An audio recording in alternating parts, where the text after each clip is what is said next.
guys, welcome back to the channel. Today we are going to talk about cancer and relation to the keto diet, our personal experience with this subject, and let's head to the video. Yeah, so the idea with this video is that someone very close to us in the family was diagnosed with cancer, and people in a similar situation, we want to share with you our reaction and the different handlings that we did and how we reacted. And we are not cancer scientists or not doctors, and we want to encourage everybody to do their own research. So that is very important. And also we found a very good research which is going to be in the description that you can also read. And we're really hoping that this video is going to help you guys go through this difficult time that you're having. Yes. So basically we freaked out, or I totally freaked out when we got the news, and this person originated there will be no chemotherapy or radiation therapy, absolutely a no, and that was this person's personal choice. So we headed into alternative medicine. We tried to suck up or learn as much as was possible about cancer itself. We read studies, went into biochemistry, and reading about this stuff, try to understand, make the best choices, and basically we learned a few very interesting things. What was very shocking for me that about 100 years ago already there was scientists who said how basically a cancer cell metabolize or thrive on, and now we are almost 100 years later and we are still not really utilizing these informations. But one of the scientists was in 1920, Braunstein, who observed in his diabetic patients who developed cancer that glucose saturation in the urine disappeared. Basically, the cancer cells sucked up, or the glucose somewhere went and didn't appear in the urine anymore, but this only happened when they developed cancer. And then there is another scientist, Otto Warburg, who even got a Nobel Prize for his development and researches how a cancer cell or tumor basically breeding or existing, what metabolic things going through. And he researched it and find that cancer cells convert high amount of glucose into lactose, even in the presence of oxygen. And yeah, there is very interesting researches. Or if you go into how a cancer cell works, for me was very shocking. Then when you have a cancer cells, there is a lot of receptors to take up glucose, 5 to 10 times more glucose than a healthy cell. An example, they cannot drive into oxygen area or live in an oxygen environment, but a normal cell can do that. And we studied a lot about this, and basically we felt we reached a basic understanding, and then this person decided to head on and try to heal herself with the keto diet, and even on a low carb intake, what was only 10 grams a day, or aiming 10 grams a day. Yeah, and there was one other very important thing that we found, which is not necessarily with the keto diet, it's with fasting, and this is the state of autophagy. And autophagy is basically derived from a Greek word which is basically auto, when the cells eat themselves. And basically what happens when you are doing prolonged fasting, it starts at about 18 hours of fasting. Then your body gets a little bit of shock. Basically, you're not giving food or anything to your body. And then it has to get the stuff that it's missing from within the body. And it's going to do an inventory of your cells. And it's going to say these cells are weak and old and I don't need them. So it's going to kill those cells, and it's going to use the protein and the minerals and whatever, even water. That's why dry fasting works in the cells to make the healthy cells better and survive this period.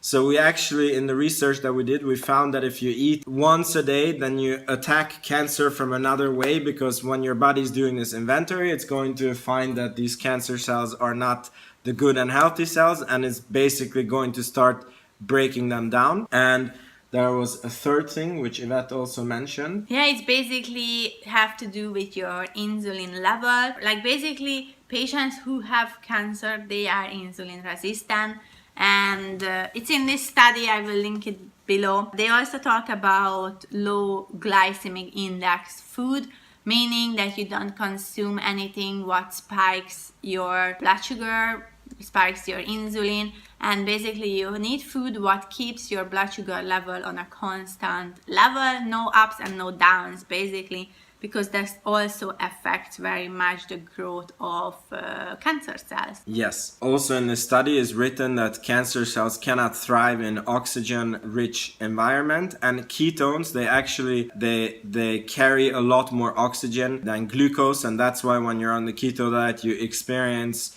like a cognitive improvement in your brain, because your brain gets a lot more oxygen. And that's why the cancer cells also hate it a lot, because they get a lot more oxygen and they don't like oxygen. And plus they cannot connect with ketones, like their receptors only sucking up glucose, but they can do any connection with ketones, while your healthy cells can also thrive on ketones. Alright, so to put everything in practice, basically what we did with this person, because luckily the person is quite close to us, so we could help the person with making food.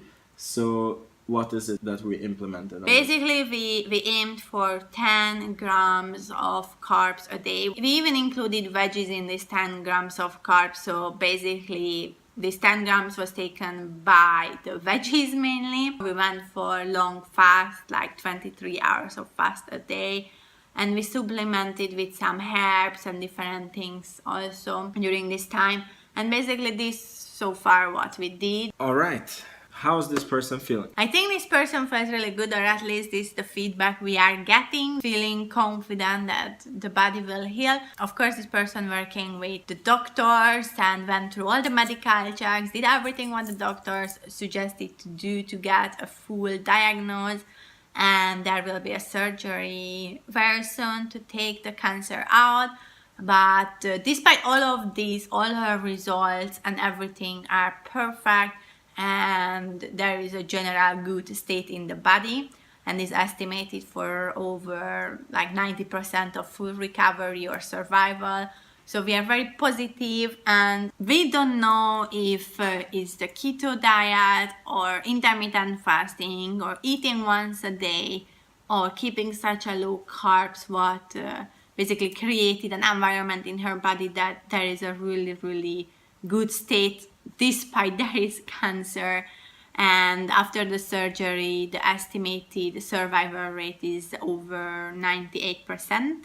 That is going to be fine after the surgery. So we are very positive about this, and we cannot really evidence that the keto help with that, but I believe that the combination of lifestyle change, eating very clean, supplement, have your body first, and also working with the doctors created a situation where it's actually turning out very positive. So even if this person, like the reason why we do this operation, because yeah, we do believe that the keto would like cure cancer, but obviously this is not a thing that we would want to play around or test. So basically, because the survival rate is so high after the operation, it was obvious, like fine, let's do the operation. But this person is going to continue to be on the keto diet, because in our logic, if you are prone to cancer because of your insulin resistance or having high insulin and because of your lifestyle, then obviously if you just go back to how you were,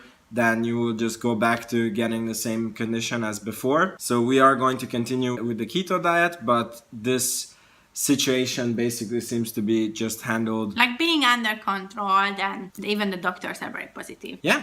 So link to this study that we read is in the description. Yeah. And make sure that you do your own research. We are really not cancer scientists or doctors. This is purely our own studies and researches in this video. Yeah, and we understand that this can be a very hard time, and then we wish you the best of luck, and we hope that you can help your family member, or if you are in need of help, we really hope that the information that we gave can help you. Yeah, and if you have more questions, just comment below, because yeah, we read a lot about this subject now.